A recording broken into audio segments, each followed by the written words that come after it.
All team, give it everything you got. It's time to fangirl flail with Fangirls Going Rogue. Count me in. I don't think there's anything more important in the Star Wars universe than the fans. News, discussion, and commentary from the female point of view. You call this a diplomatic solution? No, I call it aggressive negotiations. With your hosts, Teresa Delgado, Tricia Barr, and Sarah Woloski. Boy, am I glad to hear your voice. Strap in, because this is where the fun begins. I like the sound of that. Welcome, Yub Cubs, to episode 51 of Fangirls Going Rogue. I am one of your hosts, Teresa Delgado, and with me, as always, are my awesome co-hosts, Tricia Barr from Fangirl Blog and Hyperspace Theories. We have a trailer to talk about, and I think you're probably excited. Are you? Just a little bit. We were supposed to record Hyperspace Theories like 30 minutes, and it went 90 minutes. I'm so excited about the trailer. So yes, I have plenty of things to say about it. And also with us, Sarah Woloski from Skywalking Through Neverland. Did you see the trailer at the same time as everyone, or was it later? I saw it about a minute later than everyone else because I went to my TV to go to ESPN and discovered that I did not have that channel. Oh, no. So I was like, oh, I can't see this game. This is how much I watch football. So we went to YouTube and just watched it there on our big TV. So we still got to see it on the big TV screen, and we just had to wait for it to populate to YouTube. All right. Well, before we get into talking about the trailer, I did just want to send a big giant thank you to everyone that supported us for episode 50 and sent us emails and voicemails and comments on Facebook, Twitter, Instagram, everything. We did receive all of them. Even if you did not hear them on the show, we did get them. And thank you so much. The show would be nothing without you. All right, it's trailer time. So first, during the day, we got the poster, which is my background on my computer right now. That was the first thing we got. Did y'all see the poster before the actual trailer? I did, because he revealed that, Ryan Johnson, revealed it on a new Twitter daily show that premiered that day called What's Happening or something like that. Hashtag What's Happening. So he revealed it on that show, and he called it elegant. And I think that's a good word for it. Yeah, there's a lot of really cool things. I know a lot of people were commenting on the color scheming and all the red and everything. And what does red mean? What does the red mean? What do you guys think the red means? Well, like anything, I think these characters are gonna go through a hard time. They're gonna die. I'm just kidding. I don't know about that. Blood. Yeah. Like blood. They're it's gonna like go Zootopia through hell. when Judy Hopps in Zootopia is like blood. She's relishing that. I know somebody made a comment. I forget who it was about Rose. Well, she's little. She's little on it, and they seem to highlight. I mean, Leia's in the center. Luke's in above, so there's kind of some balance, symmetry of them in the middle. I don't know why Poe and Finn are facing opposite directions, other than there's more lightsiders, or maybe somebody's going dark side. I don't know, but they're on opposite sides. And I'm not sure if you guys saw the overlay of the Vader's helmet. So if you put the Vader helmet over it, it lines up perfectly with Luke in the top of the helmet and Leia kind of in the mouthpiece. Wonder what that means. Well, I think if you look at the trailer, everything's about Anakin in that trailer. Everything that happens just emulates something from the prequel trilogies that Anakin did. And there's a lot of Empire Strikes Back too, but there's so much Anakin in that trailer, it's kind of scary. That's really interesting, because I kind of would like to know, what do you mean? Well, the first pose that we see Kylo Ren, he's standing just like Anakin in that contemplative pose in Attack of the Clones, looking out. And we've also seen Rey do that pose over the water on Ahch-To.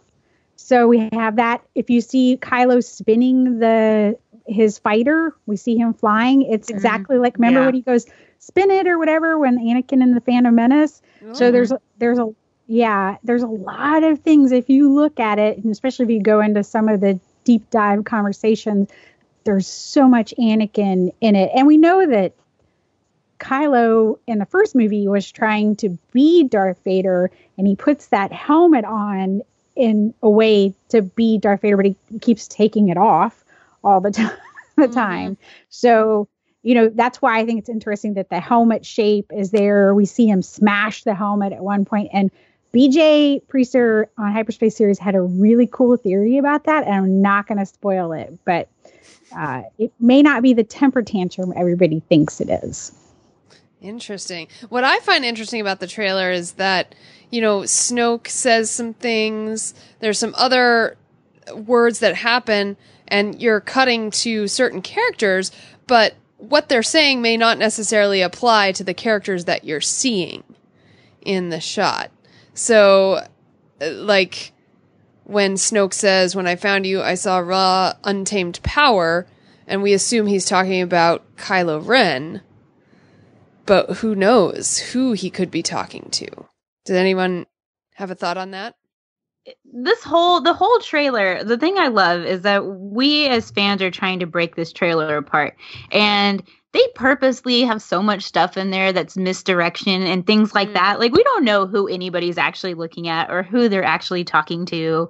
And I love how fandom is going, oh, this.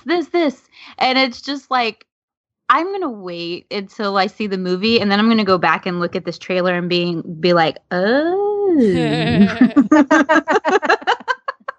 Very true. And who knows, we may not see some of these shots. Exactly. They're not, some of them, they get they'll go into reshoots, maybe not reshoots, but edits. And then. Oh, the movie's wrapped. The movie's done. So we're definitely not TIE Fighter coming up to face Jyn on this. That's true. But the trailer had to have been done before they finished. So there could be shots in the trailer that aren't in the movie.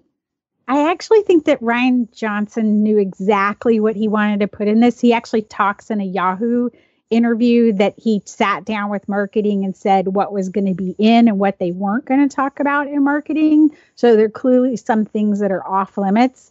But I've done fanfic. I've done the trailer writing. You can use everything that's in your story and completely misdirect people as to what's happening in the story. So who's Snoke talking to? I mean, the presumption is Kylo because you see him, but based on Bloodline by Claudia Gray, and things that we know from The Force Awakens, I don't think he found Kylo. Kylo was his parents knew what he was capable. Luke knew what he was capable of. Who's the person with the raw power? I mean, it could be Rey. I threw out there it could be Leia, because we know that there is another and nobody stepped up to train her. So, although there's a really interesting story and certain point of view about Yoda and him wanting to train Leia, not Luke. So there's, I haven't gotten to that one yet. Wow. Yeah. So I'm on the Tusken Raider one right now. So, there's all sorts of things out there that if you try to put them together, you're like, okay, so who is he talking to? And we still, Teresa, do not know what's a Snoke. No, we don't know what a Snoke is. We know what it looks like, but we don't know what it is exactly. But we do know what a Porg is. And, guys, okay, so let's talk about the Porg for a second. I wasn't sure we were going to get a Porg. I know. I really wasn't sure we were going to get a Porg. And then, you see the Falcon, you see Chewie, and then this happens.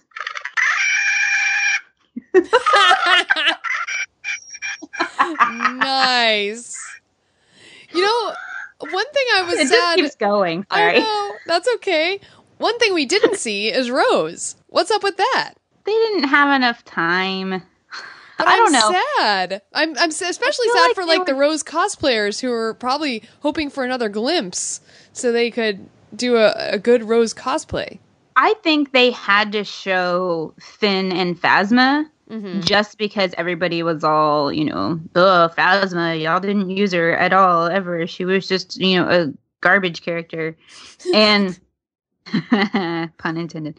And then that one scene, too, I was like, woo!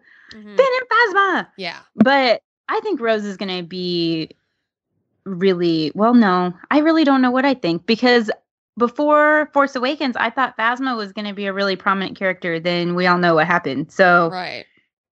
I'm hesitant and sort of scared, but also excited. Maybe she'll save Finn from Phasma. Oh, dang. I think it's a trailer for people who saw The Force Awakens, who aren't necessarily might not have seen the behind the scenes, and just something, for people who we have to remember they're speaking to a different audience than us. We're just here to overinterpret it. Yeah, exactly. That's what fandom does best, guys. Mm-hmm. We take a 2.5 minute trailer and talk about it for 90 minutes. Yep. That's what we do. Trisha. Okay, right, the Crystal Wolf. Sorry. Can I just do a shout out to the Crystal Wolf? Or wolf or fox? People are calling it a fox. I'm like, ooh, I could go with a fox. I think it's a fox. Yeah, fox. I would prefer it to be a fox because people make fun of the way I say that other animal. Right. Say it. No. I say it the same as you. It's a woof.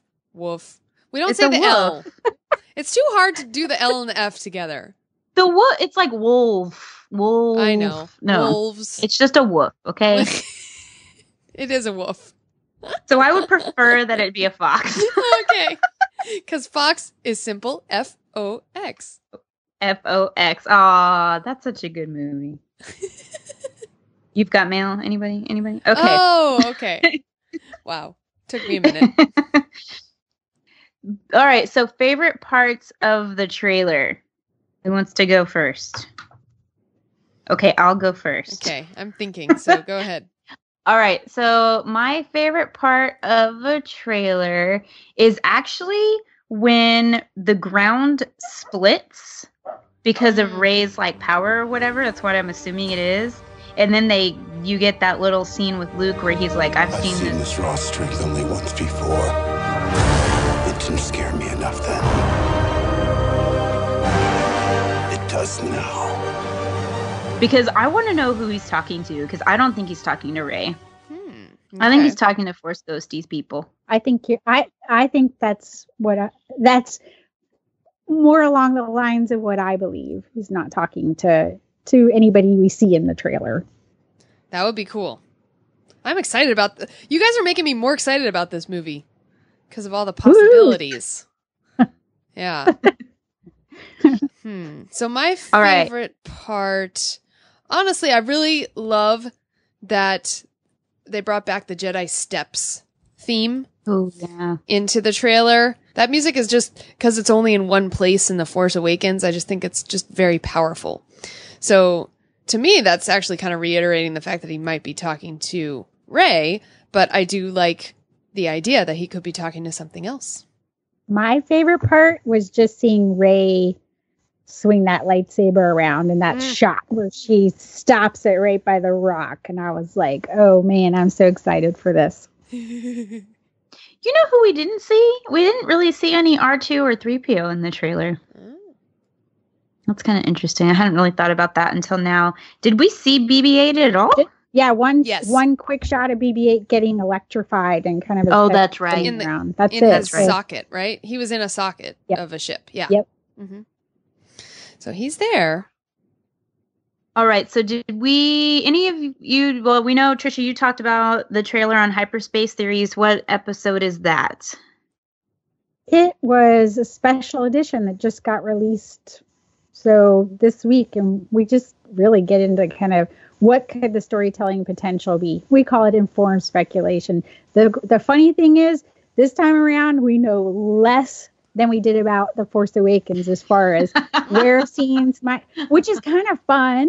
Mm-hmm. But, you really don't have there's nothing out there it's all just kind of, it could go anywhere, literally is kind of how we're going. But man, you can see a lot of the expanded universe coming back around here, because that shot, it with Kylo and his thumb over the trigger, and Leia is like right out of the Star Wars expanded universe with Cadus back in the day. So I was like, whoa, dude. Okay. Wow. Yeah. So did you guys break down the trailer on Skywalking? I'm assuming you at least talked about it some. Yeah, in fact, just an hour ago, we released our episode 187, where we talk with Jennifer Murrow about Forces of Destiny. So that was fun to talk to her after this half-hour special has been released. And then we also talk, yes, with Rick Peralta, who gives us some liningup.net details for those of you who want to see it in Hollywood at the TCL Chinese Theater IMAX. And also Eliza Peralta, his daughter, joins us to give her thoughts on the trailer, as well as Brian Sims. So we have a fun chat about the trailer. And yeah, I think we went 45 minutes on the 2.5 minute trailer. So yes, episode 187, Skywalking Through Neverland. So I haven't talked about it anywhere else, but I did do a live trailer reaction video. So I set up my YouTube live and I ran it on my YouTube channel called Planning with Penguins, because it's the one that has the most subscribers. So I was able to, and I had it all set up. And of course, as we all know, the 2-minute warning takes like 15 minutes. So the video is like way longer, but you get some cool insight into my life and what my husband and I talk about in movies, and answering people's questions that were watching the live stream. You also get to see me react very annoyed when it looked like I was actually going to have to watch the halftime breakdown of the football game before I got the trailer. That was pretty funny. So if you want to skip all that, just skip forward to about minute 12 and you get to see my actual reactions. And most people have been calling out my porg face, which is, I screamed and threw my hands up in the air and stuff. And it's funny because I didn't know really what my face was doing until I went back and watched it. And I was like, oh, that face. And I screenshotted like 6 different facial reactions and then made a collage image, and I put it on my Instagram because I was like, well, this is never going to happen again. Yeah. So I was actually really glad I had done that. Nice. Now I know what I look like, guys. Now, really quickly, before we jump into some of the things that our Yub Cubs have said, right before all of this happens with the trailer, tickets went on sale. Mm-hmm. So did you guys get tickets? And were you having an anxiety attack about tickets? I didn't have an anxiety attack. I like that we were sitting in virtual lines instead of real ones. So you got tickets for Thursday night? Yes. And for 6 o'clock, because if you did the fan event, you get to see it an hour earlier than everybody else. So I got fan event tickets. Fun. Sarah, you guys are doing lining up. Yes, so we didn't have to worry about our tickets. Lining up takes care of that. We just sent money to them so that they weren't charging $20,000 to their cards. So they asked for money up front, which makes a lot of sense. So yeah, but it's also a fan event night as well. So I'm excited to see what that is going to entail. Well, for me, we can't do the fan event because my brother and my husband both will probably have to work late, so we had to do something later. And we were trying to get tickets for the Alamo Drafthouse, which is near impossible. And we're waiting in lines, and I'm starting to freak out, and I'm having an anxiety attack talking to my mom, and I'm like rocking back and forth. I'm like, we're never gonna get tickets.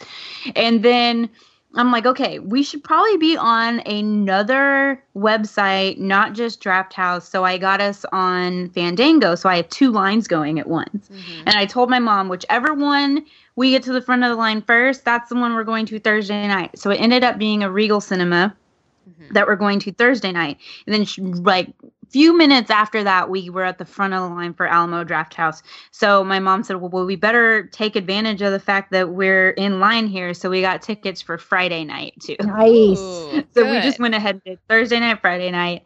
And then of course we'll see it 10 more times, but at least we have 2 of the viewings covered. Nice.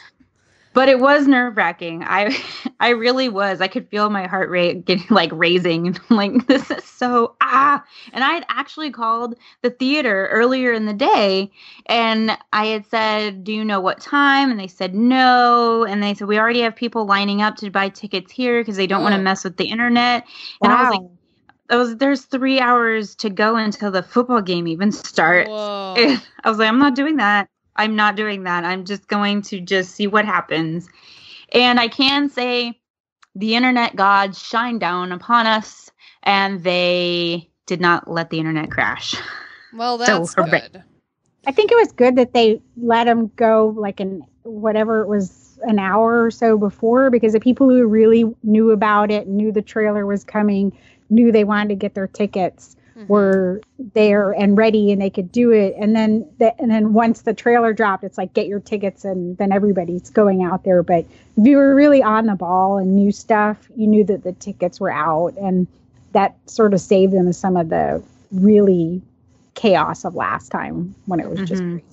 Now, have we heard anything on what ticket sales look like for The Last Jedi? StarWars.com did a thank you post today, just thanking everyone, because they've already broken records on views for the video. You remember Bob Iger was so excited about The Force Awakens views, and then, so they've already apparently blown that away. But I guess in the UK, they're pretty much like sold out stuff. It's not quite that bad here in America, but I, went and looked at spots, and a lot of the places are full, or there's just a couple seats in the corner.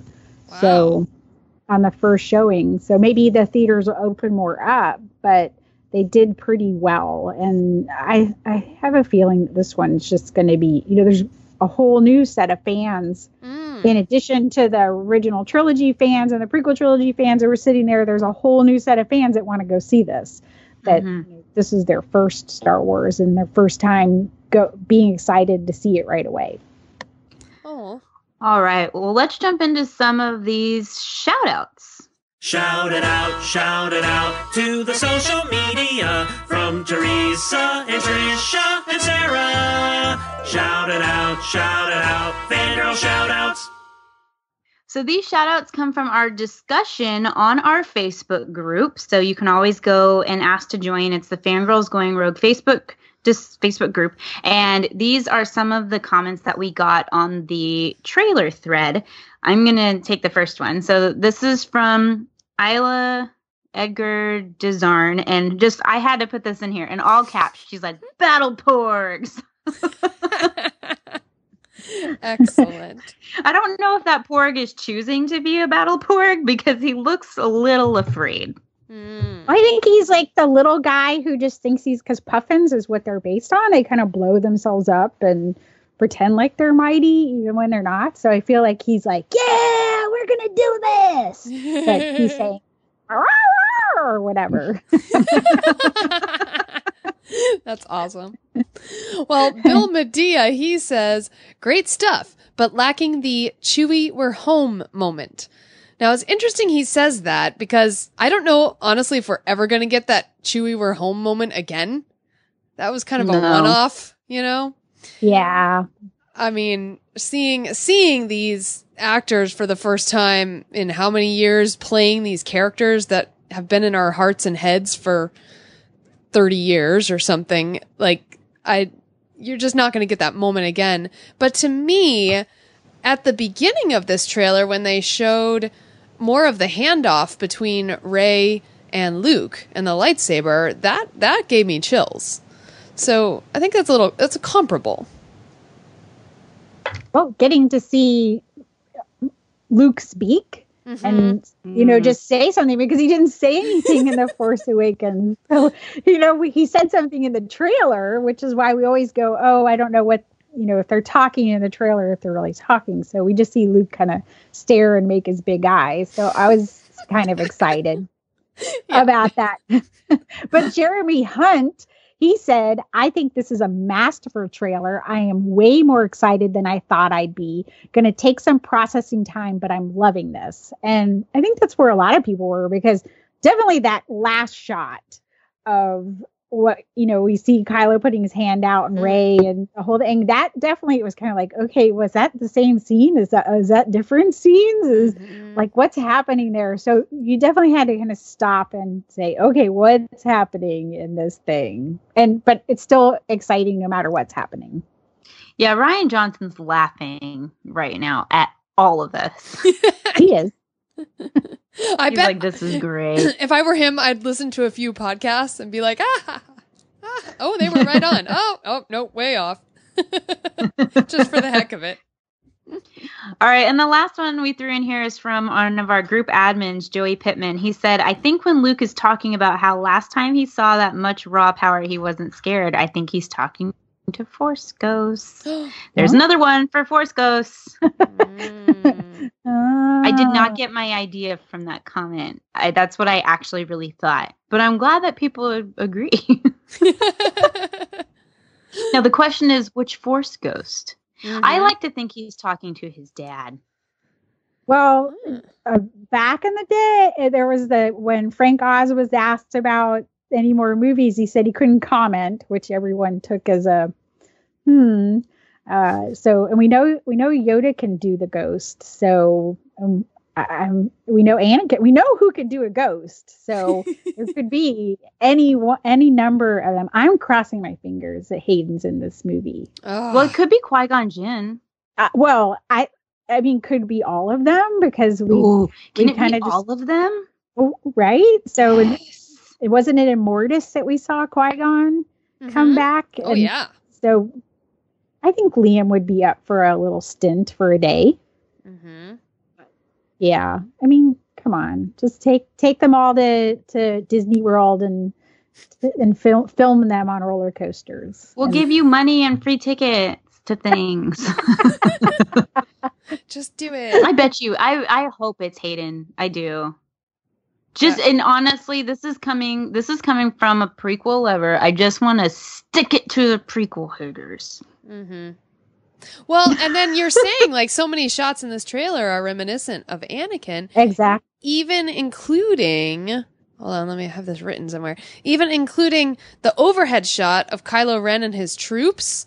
It's like replicating the shot in Return of the Jedi when Anakin marches with the clones into the Jedi Temple. You mean Revenge of the Sith? Yeah. Oops. What did I say? Return of the Jedi. Oh, I see ROT.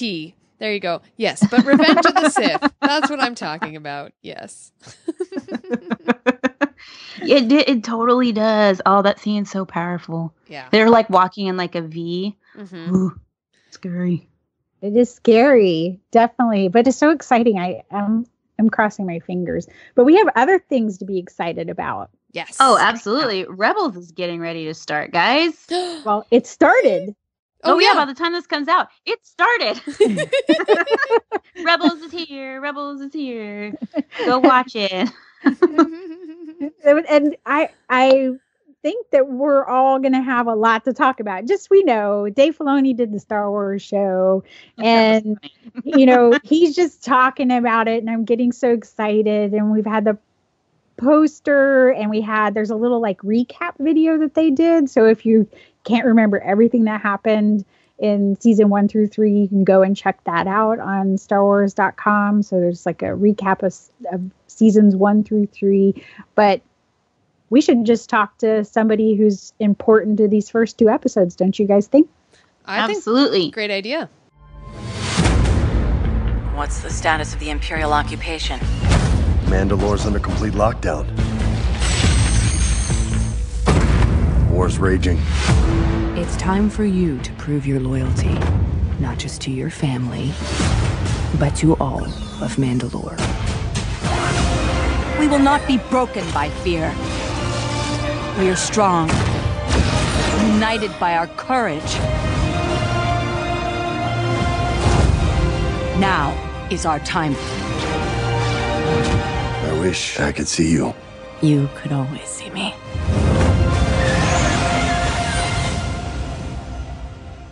All the paths are coming together, right? I'm just not sure if we're going to like where they lead.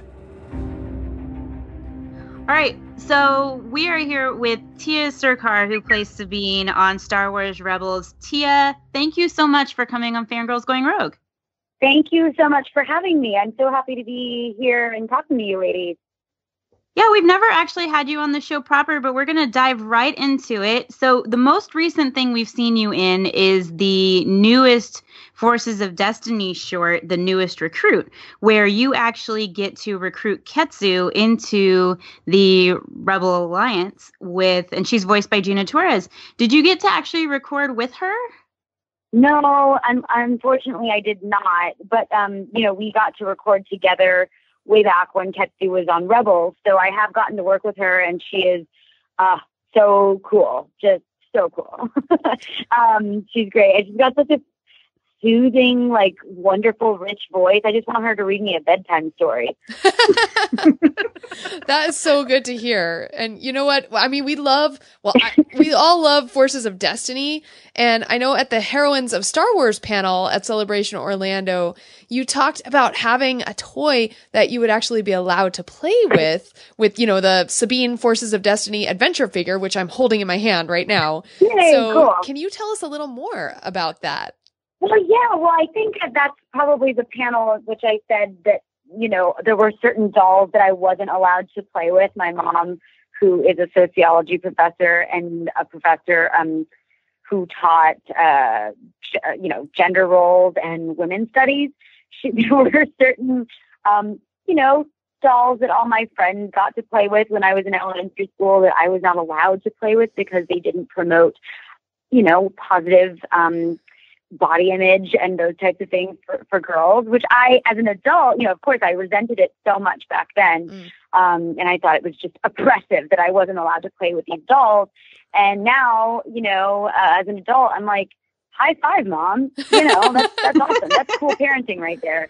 But, so when I was presented with my adventure figure, first of all, I mean, it still blows my mind that I get to play a character who has action figures. That's so rad.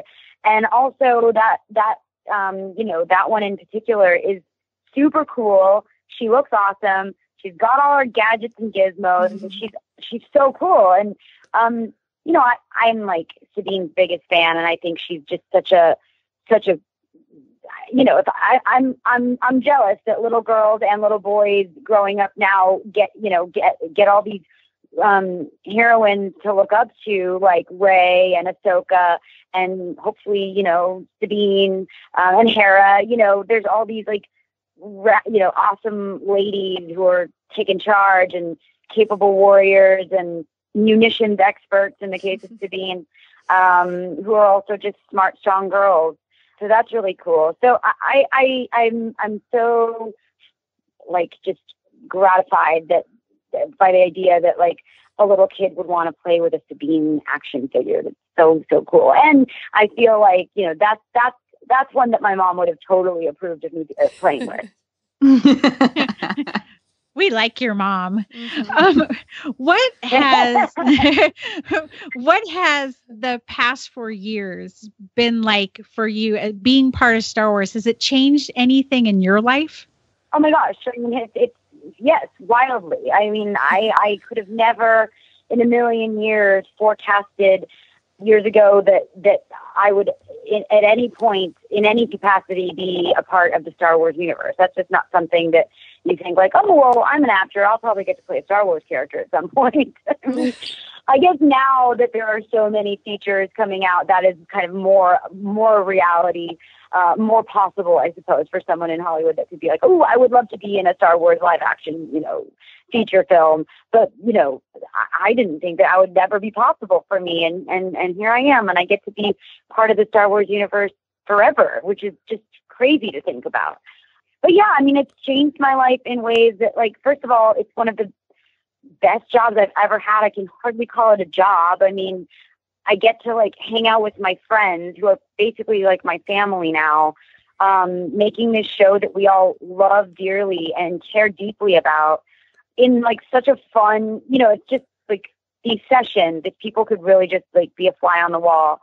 And it's ridiculous. You know what I mean? As you might imagine, because it's like a bunch of crazy characters all together in a room, getting to play and hang out, which is just wonderful. It's like it's hardly a job at all. And then beyond that, like entering into this Star Wars family, no one could have prepared me for what that meant. And I think people tried, Dave Filoni certainly tried, but there is no kind of explaining that. You have to sort of just experience it.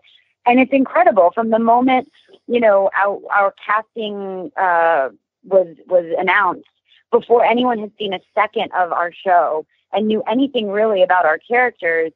People, I feel like the world over, Star Wars fans all over the place, there was this huge outpouring of love and support and encouragement and people welcoming us into this international, intergalactic family. I mean, it was at that moment that I was like, okay, this is something really special, and this is something bigger than I could possibly, have anticipated. So that to me is such a big part of my life now, that I get to, like, it's like anywhere you guys know, anywhere you go in the world, you are a part of this family, and there are family members that you may never have met, and here you are wherever you are, and you've got like someone that you share this passion with, and it's like this wonderful unifying force. No pun intended. Oh, pun intended. So, what aspects of your own personality do you think that you bring to Sabine? Oh, well, I mean, I'd like to think I'm as cool as Sabine, but that's not true. She's way cooler than me. In fact, sometimes, like Dave, sometimes his direction, like if I do, we kind of go line by line, page by page, and so I'll do like I'll do a pass at a certain paragraph that Sabine says, and he'll sort of chime in from on the other side of the glass pane. If you've ever seen how we record these things, like we're in the sound booth and they're on the outside, and he'll kind of push his button and lean in and say like, okay, that was great, Tia. Could you just do it like a little less Tia and a little more Sabine? And I know exactly what he means. Like, he doesn't have to say anything beyond that. It just means like less like just cool, like make it cooler. That's like literally what it means. He's just trying to be nice about it. So, I mean, I think, as the writers have gotten to know us over the years, I feel like, they write each of our characters very, very much to who we are and how we talk and what our personalities are like. And so they definitely know each of our voices. I mean, not just, I don't mean like literally our voices, but, our perspectives. And they sort of write our characters per our personalities, which is so cool because, I mean, it makes things easy for us. And it's so fun to, like, when I see Vanessa saying a line as Hera, but it's really, I mean, it's so Vanessa, it's something that she would totally say. And same goes for all of them. I mean, I guess maybe Steve is the biggest stretch, but he actually is super weird like that. So, he is kind of Debbie in that way. So we have a lot of fun. I mean, I hope that that's apparent when people watch the show. All of that love that we share as a ghost crew, that's all real. None of that is acting. Let's talk about Sabine picking up the Darksaber and all the implications for Mandalore and her character. You mentioned you got to record in the studio with Freddie Prinze Jr. for the training sequences for Trials of the Darksaber. So what was it like recording those scenes for you and for your character? As you might know, Dave had approached me several weeks prior and pulled me aside, and I thought I was in trouble. Because that's my initial, reaction, like, oh gosh, I've done something and I'm in trouble. But he pulled me aside to say, like, look, this is what's coming up. It's one of the few times that he gave me, like, advance warning of what was to come, which I so appreciate because, he was basically saying, look, this is what we're going to be asking of you, and it's going to be intense and it's going to be emotional. And I just want you to sort of emotionally prepare for that. And also, like, how do you want to do this? How do you want to record it? Do you want to do, a separate session? Do you want to record with Freddie? Like, he basically gave me the option of what would be the best, to allow me to give the best performance, which is really, I so appreciate. Not all directors would give their actor that opportunity to choose. And so it was a very intimate recording experience, because it was, it almost felt a little strange because the five of us always record together. So it felt a little strange that it was just the two of us, with Dave. But I mean, I really appreciate getting that opportunity because it really allowed us to sort of immerse ourselves in the circumstances within that episode. And it was definitely a challenge for me because, I come from an on-camera acting background. And so voice acting has been a learning experience because it's a total different skill set that you employ. But then having this opportunity to be emotional and vulnerable as, first of all, a character who has never allowed herself to be vulnerable before, that was a challenge in and of itself. And then for it to be, I've been told by like veteran voice actors how special of an opportunity Trials of the Darksaber was because, not everybody gets an opportunity like that to really delve into this emotional material. So I feel very, very fortunate that I got that opportunity and that Dave trusted me enough to give me that storyline. And of course, I also so appreciate Freddie. I think Freddie's so great. I mean, he is Kanan, like he is that character, and our relationship, it so mirrors the relationship between Kanan and Sabine. So in that respect, that part wasn't hard. That was just like helped me really like embracing the task at hand and really going for it. I will say it was challenging doing like the physicality of the training sequences, but then not being able to use anything for this performance aside from my voice. Like it was a little bit of a challenge, but having Freddie there, who is the consummate professional, and having Dave obviously at the helm, they were very supportive and got me through it. Ready, position. 1, 2, 3, 4, 5, 6. The blade feels lighter. You're connecting with it. It's becoming a part of you. But you cannot rely solely on the blade. You'll have to do better. You're not committed to this. You should quit. I don't quit. I never quit. Really? That's not what it looks like. You did run, didn't you? No! But that's what your people believe, isn't it? You ran from the Empire, you ran from your family. Lies! So what's the truth? The truth is that I left to save everyone. My mother! My father! My brother! Everything I did was for family! For Mandalore! I built weapons. Terrible weapons! But the Empire used them on Mandalore. On friends. On family. People that I knew. They controlled us through fear. Mandalore! Fear of weapons I helped create. I helped enslave my people! I wanted to stop it. I had to stop it. I spoke out. I spoke out to save them. To save everyone! But when I did, my family didn't stand with me. They chose the Empire. They left me. Gave me no choice. The Empire wanted to destroy worlds, and they did. They destroyed mine. And I'm so pleased also that fans seem to have really, the response has been overwhelming and so wonderful. So that's just icing on the cake that people seem to have really gotten something out of that episode. Yeah, and I know your family issues continue in the beginning of season 4 with episode 1. So we're just going to ask you maybe one question out of this season 4. And, Sabine has her family issues. They all come to a head, and she's made tentative peace with her mother, and then her father comes back into her story. So for you, why are having both mothers and fathers reflected in storytelling important?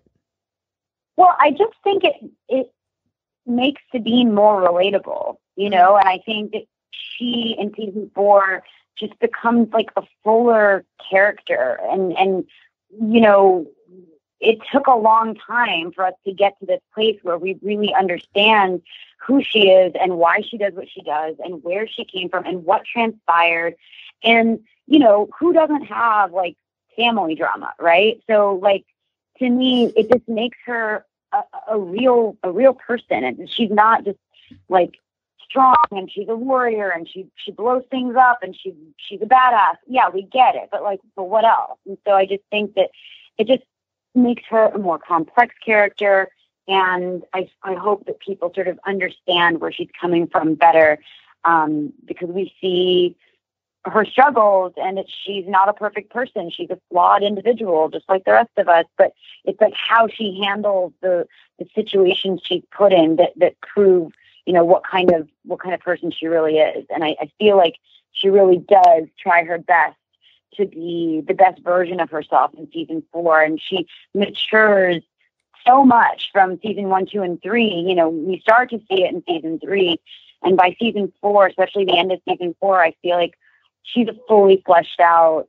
adult character with vulnerability and strengths and weaknesses and fears, and she's just a real person, and I just think that makes her all the more relatable. Yeah, I would definitely agree with that. And just to ask you, because we may not get a chance to talk to you again before season 4 is over, how are you feeling knowing that Star Wars Rebels is coming to an end? It's been such an incredible journey, and I've been so honored to get to play this character that I admire so much. So for me, it's all gravy. So, I mean, yes, I'm sad, but I feel like we've gotten to tell a pretty incredible story and have had just the best time in the process. Yeah, once again, I mean, you will be a part of the Star Wars universe forever, which is amazing. So that's true. It's a little hard to wrap my brain around that, but it's true. Yeah, once you're in, you're in. Yeah, exactly. Exactly. Well, we know our time is coming to an end, but really quick, I want to give you a chance to talk about The Good Place, because we know that you have been on that show. I haven't reached that point in the first season yet, but tell us a little bit about your character on The Good Place really fast, and where people can watch it and all that stuff. Okay, great. Well, I love the show. I'm so happy to be a part of this show. I feel like I'm going to ruin things for you a little bit, so I'll try not to totally spill the beans. You're fine. The first season is available on Netflix, so you can binge watch it if you choose to. I highly recommend you do that. And then it's season 2 is airing right now. We're 3 episodes into season 2, and it airs on NBC on Thursday nights. It's between Superstore and Will and Grace, so we're kind of sandwiched in there. And I don't want to tell you too much about what I play now, because I feel like if you don't know what's happening, if you haven't watched the end of season 1, I don't want to spoil anything for you. But I will just say that the character I play in season 1 is the real Eleanor, and she's basically the best human on earth. She's just the kindest, biggest-hearted, most charitable human that did the best things in life, on earth.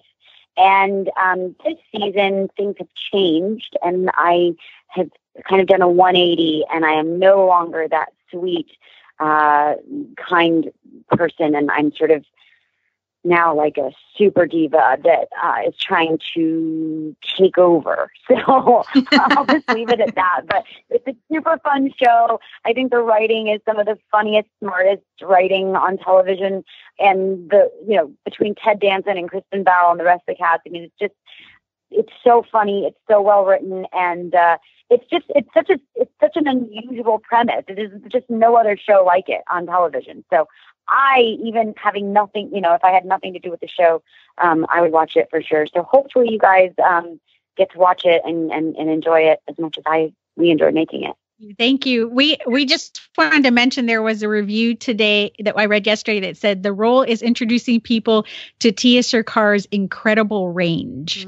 So yeah, people go check it out. That's very kind. Well, I will say that the character that I play in season 2 is certainly not like any other character that I've ever played on on screen or with my voice or anything. It's total departure from what I normally play, which has been so fun to explore that side of things. So it's been like just a real joy to get to be a part of that in such a different capacity than I was, than what I was doing in season 1. So yeah, it's fun. And I think it's kind of a fun show to watch. So if you have a little time and you feel like binge watching a new show, try The Good Place out on Netflix and then join us for season 2 on NBC on Thursday.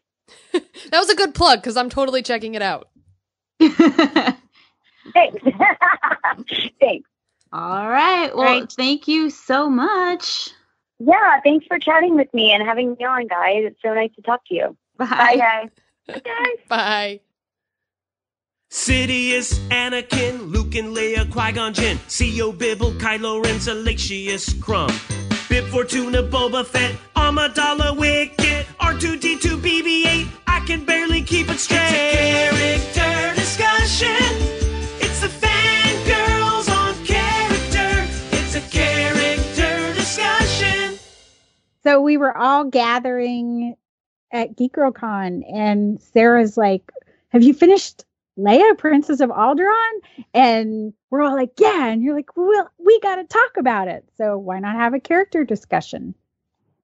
And I thought that was an awesome idea. So, woohoo! Leia of Alderaan. So who was excited to pick this book up?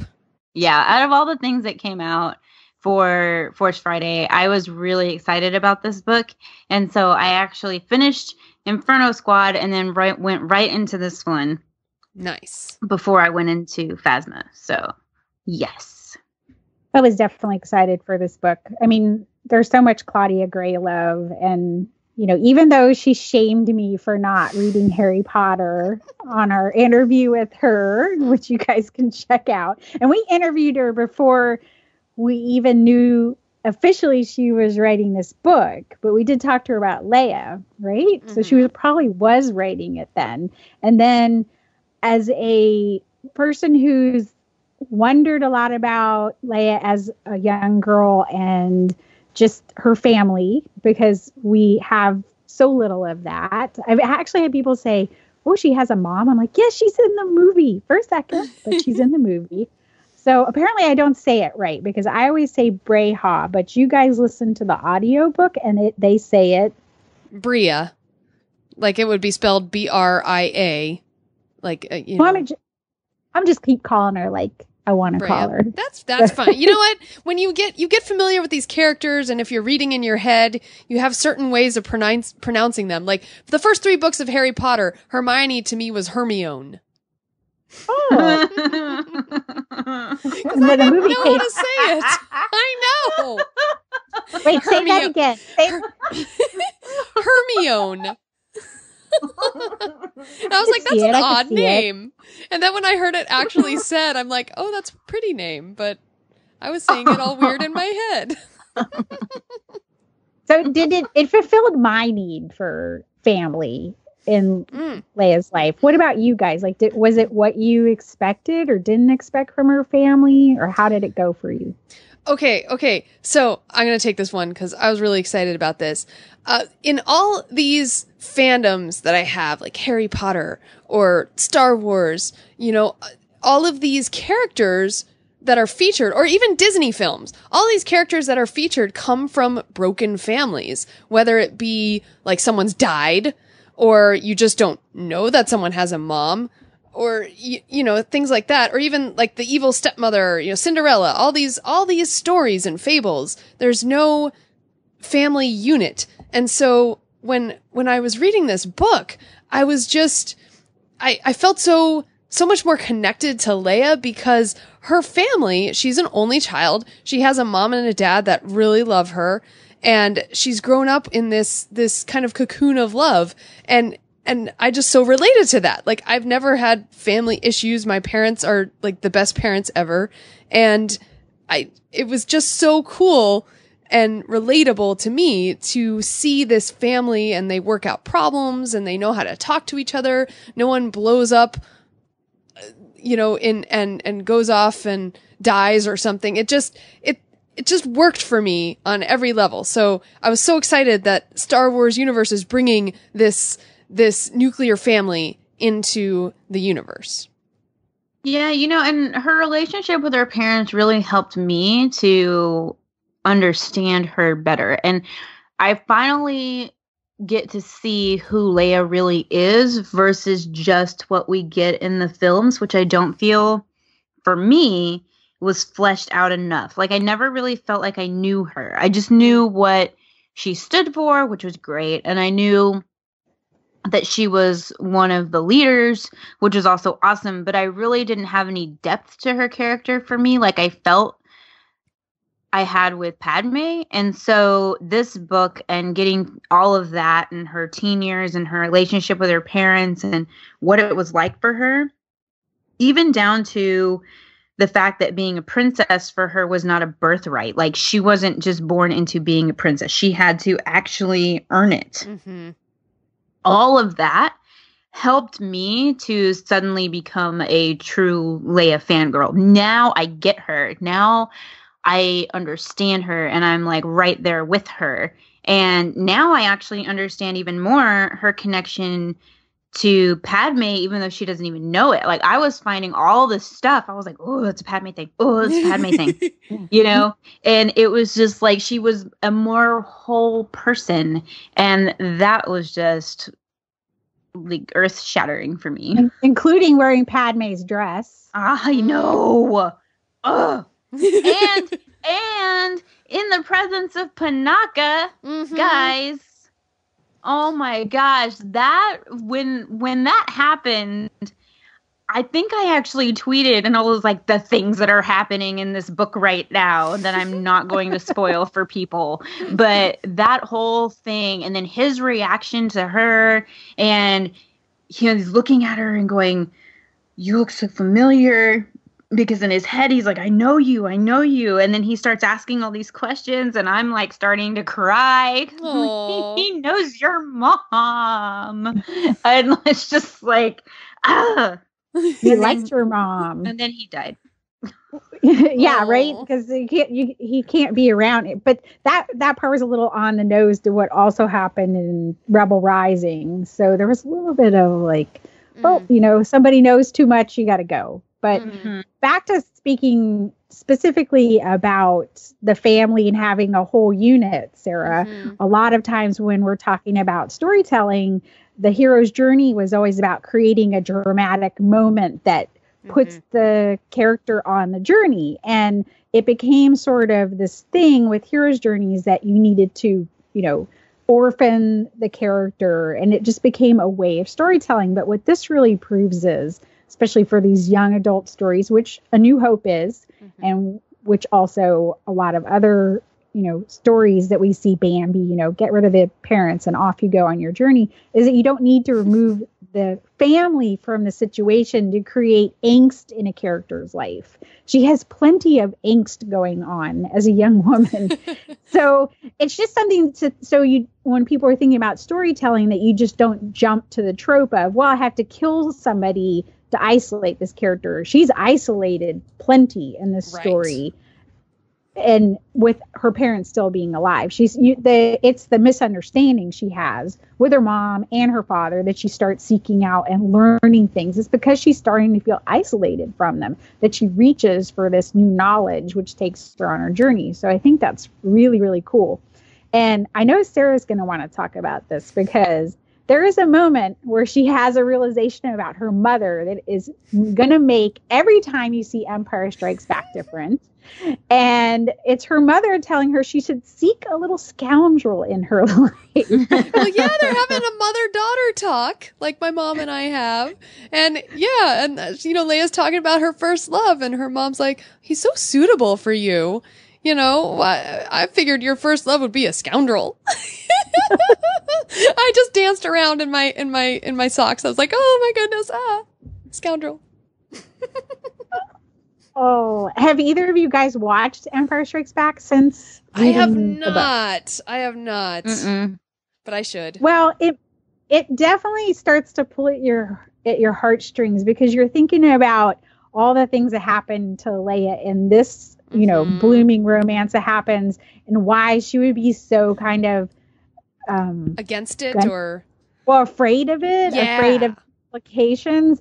But at the same time, her mom's maybe in the back of her head saying, scoundrel isn't that bad, and because a lot of things that Han does in Empire Strikes Back, and especially in Hoth, when he goes and he's like goes to get her and he's trying to be like, you need to come. That's very much the way, what's his name? Kier.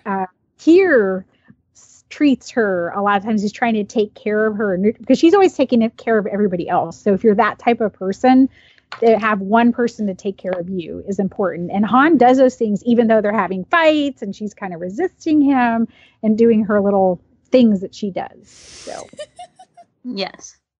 Now, one of the things I definitely loved about this book was getting to see that whole struggle of a teenager and trying to prove themselves and prove that they're worthy. And she's trying to prove herself very hard that she can be a part of this rebellion. And what's funny is that as her relationship builds with Tarkin, which I also thought was just beautifully done, that it ties into A New Hope so well, that she is helping the rebellion and she finally does stuff, and her father can't deny it anymore. I think that was one of the most frustrating things, was Bail not recognizing that his daughter had reached that point, that he wanted to protect her, but at the same time he really couldn't anymore, and he had to come to that realization, and she forces that upon him. She's like, I will prove to you that I am good enough to be a rebel. Yeah. Well, I also love that Leia takes advantage of the fact that she's a young girl in certain situations. When she's not acting the princess, she'll act like, oh, just a poor me little girl, and like get to where she wants to go on different planets just because using that other side of her rather than the princess side. So just how her appearance rather than her throne, I suppose. So it's great. And I just want to give a shout out to Claudia Gray, who gets it. She gets the mind and the thoughts of a teenage girl very, very well, and is really good at getting that across to the person who's reading it. I felt myself just remembering what it was to be that teenage girl with all these crazy thoughts going through your head, and emotions as well. So I just love that. Can we talk about her having a friend, like a girlfriend? Yes. Who's going to show up in The Force Awakens? She was not in the trailer, but we have seen her in behind the scenes. Laura Dern plays Amelin Holdo, who has the pink hair and the mauve dress in that one beautiful, and who doesn't want pink hair and a mauve dress? Well, I would. But she comes in all sorts of colors in this book, and we have a lot of world building around her, and I'm wondering if Claudia got enough notes to know that she talked in this kind of monotone voice, or if that was something that she put in there as a little thing. So there's definitely some fun character building, but the best part is that we get to see Leia have a friend who could potentially be an ally. Laura Dern is implied there's a lot of drama with her character, so we don't know what, but I just love that she had a friend. And Teresa, who does that friend remind you of? Luna Lovegood. The second I heard her speak, I was just, this is Luna Lovegood from Harry Potter, Tricia. I actually heard that, so I haven't read it yet. But when I read Luna Lovegood, I will know who she reminds me of. I'll say she's just like Amilyn Holdo. Well, isn't Anna? Also, Luna Lovegood wasn't introduced till book 4 or 5. I think it's book 5. Even. 5. So, Tricia, got some catching up to do. Oh, I really got to get reading then. So, no, 4. Was it 4? Was it the Goblet of Fire? I think it's Goblet of Fire. Yeah, because I think never mind, not a Harry Potter podcast, but yes, I think it's 4.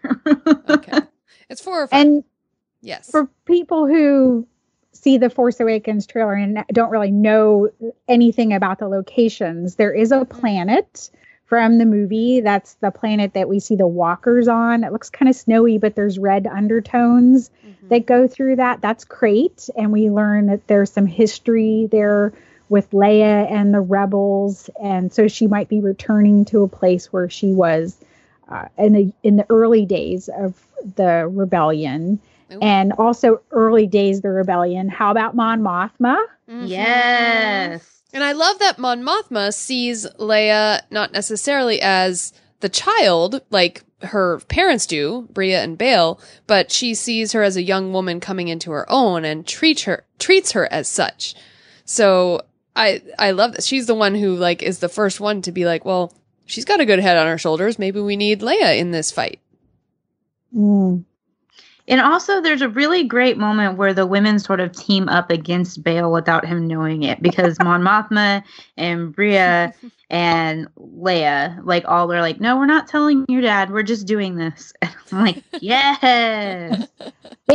Bail's a little bit resistant to the whole idea of war, and Mon Mothma and Breha seem to think that's inevitable. Mm-hmm. So that's going to come eventually. So you definitely see a different portrayal than maybe what you'd expect, especially from the one shot we have of Breha holding Leia. You know, she just looks like, oh, it's your queen holding her daughter. And, you know, we find out that she's masterminding and bankrolling essentially the fledgling rebellion. Right. I think it's really cool, by the way, because I never really gave her too much thought, but this makes it so cool. Mm-hmm. Well, and I love all these connections once again, because we have a story group and in charge of like overseeing the connections between movies and TV and books and everything. You know, you get like Amilyn Holdo, so she's introduced in Leia, Princess of Alderaan, but we'll see her on screen in The Last Jedi. And then you also you can have book to book connections. So like at the end of this Leia, Princess of Alderaan book, Leia puts the lock of Kyr's hair in her keepsake chest, and this keepsake chest makes a reappearance in Bloodline, and you know, and it's even mentioned in Bloodline that there's a lock of dark brown hair tied at either end with a ribbon. So I thought that was really neat. And when you're reading Bloodline, of course, what did that come out, like a year ago? Mm-hmm. Yeah, it was a year ago. You didn't know what that was, but now all of a sudden, a year later, you get the answer. I know. It's so cool. Is there anything we're missing that anybody want to talk about? No, just that everybody should read it. Mm-hmm. Yeah. In fact, I got Richard Richards now listening to it, and he can't put it down. So yay! Who read it? Who's the audio book voice? Oh, good. I can find out for you really quick. Me too. I'm reading Certain Point of View right now. Her name is Saskia Marleveld. Saskia Marleveld. Yeah. So somebody new, somebody different. She's new. January Lavoie is the one that reads a lot. And so, but this is new. And then Rebecca Soler is also awesome. She read Rebel Rising, but I believe Saskia Marleveld is one of the the narrators for From a Certain Point of View, which I am currently in the process of trying to get a list of who read what. Because it's not out anywhere. I've looked, and Random House has sent it over to Penguin Random House Audio, my tweet of, where's the list? Okay. Of who read it? because they don't say it at the beginning. They say the name of the story and the author, but they don't say narrated by whoever. So I'm trying to guess based on all of my audiobook reading. I'm like, this sounds like Mark Thompson. This might be.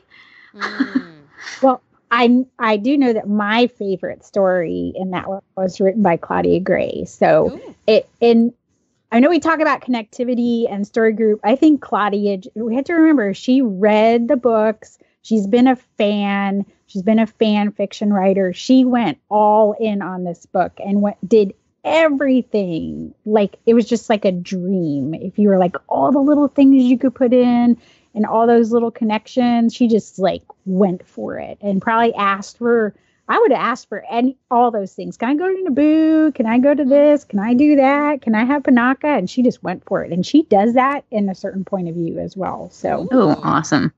Yeah. We'll talk about that one later on too. Yeah, I've yet to dive into that one. Okay, so I have a question. Have either of you picked up Phasma yet? Yes, I am a few hours into Phasma already. Okay. I'm Almost currently done. doing Phasma and Certain Point of View at the same time. Okay. Yeah, almost done with Phasma. If it's a little slow in the beginning for people, keep going. Okay. All right, I haven't picked it up yet, but I'm looking for my next book. So should I read Certain Point of View next or Phasma? Certain Point of View you can do like in chunks just to read little different stories, Okay. But you don't have to do it all at once. Okay. Yeah. So I would, there's some people, who picked out like their favorites, but you don't have to read. Like if you're interested in a character or whatever, there's lists out there of who did what. Ooh. And definitely Certain Point of View, the Yoda story and Claudia Gray's story might be relevant to what's going on in the next movie. But from what Kay has said on Hyperspace Theories, she feels like Phasma would offer you more meaning in that one scene when you see Phasma and Finn square off in the trailer. So that's where I'll just leave it at that. I think that you're learning a lot about Phasma in the book. So okay, yeah, it's like Mad Max meets I don't know what else, but there's definitely some Mad Max vibe to Phasma and her past. Cool.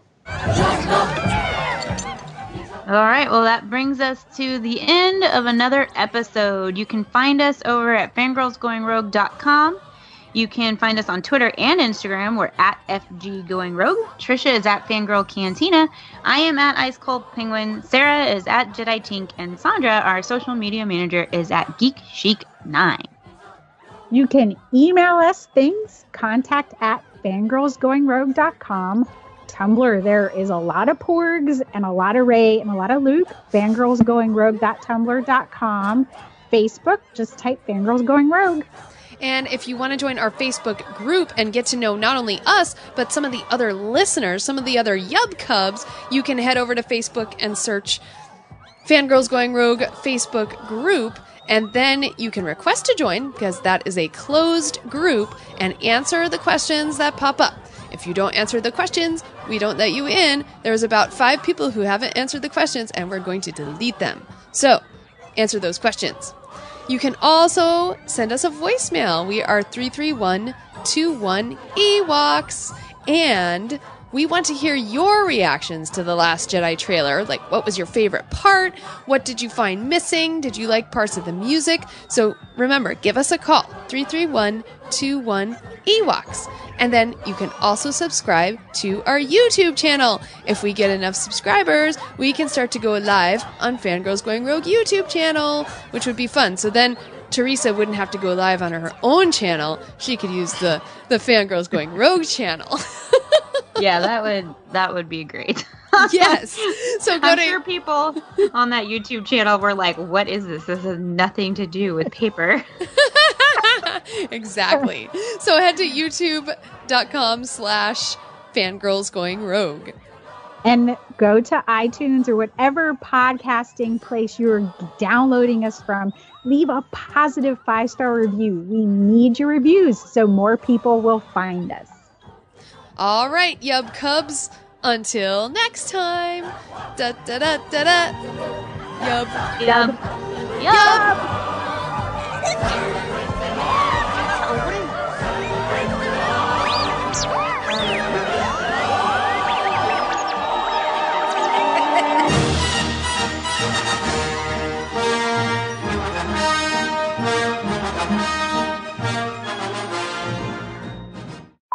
Nice. There.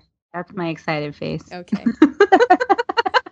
I like it. Your Excited voice? Your porg excited voice. How about that? My porg excited voice. No, that was perfect. Okay, hold on, my friends. Let me get her. Ooh. This is the best part. This is Sarah's favorite part. I like it.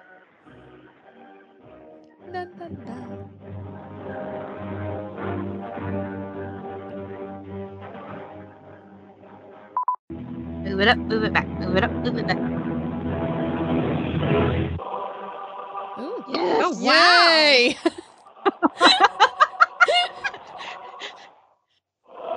That was perfect. Yes.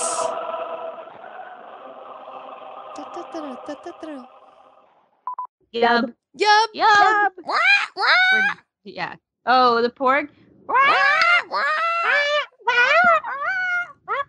Oh, yeah.